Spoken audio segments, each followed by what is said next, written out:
country in Birmingham, Alabama. And I often tell the story that I was a very impatient child, and I couldn't understand why I couldn't do the things I wanted to do, and why I couldn't go to the museum or to the library. And my mother always said to me, she said, "This is not the way things are supposed to be." And so she gave me that gift of being able to imagine a very different kind of future.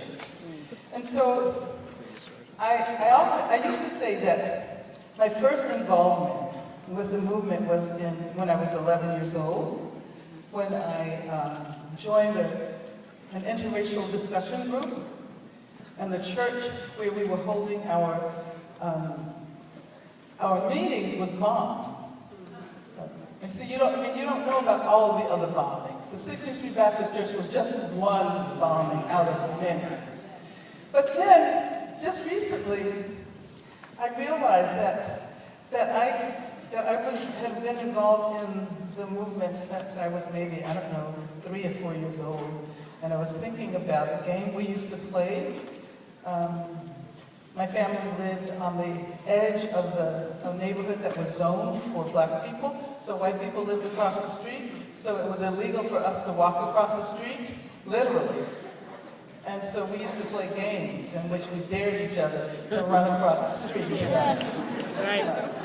And the ones who really prevailed were those who were bold enough to run across the street, run up the steps of some white person's house and ring the doorbell and get back to safety before the white person came. So I think it's just the way I learned how to live my life.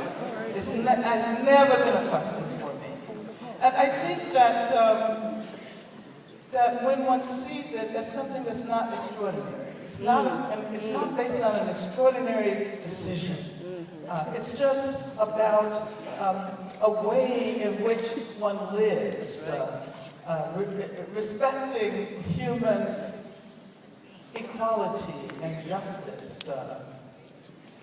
And so, one can be in the movement in all kinds of ways. So I think it's important to demystify the notion that one has to be a certain way in order to be an activist. Esperanza Spalding.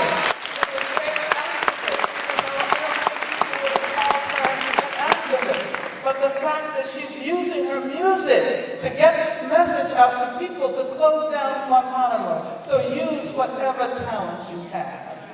Do it in whatever way you find most closest to your heart.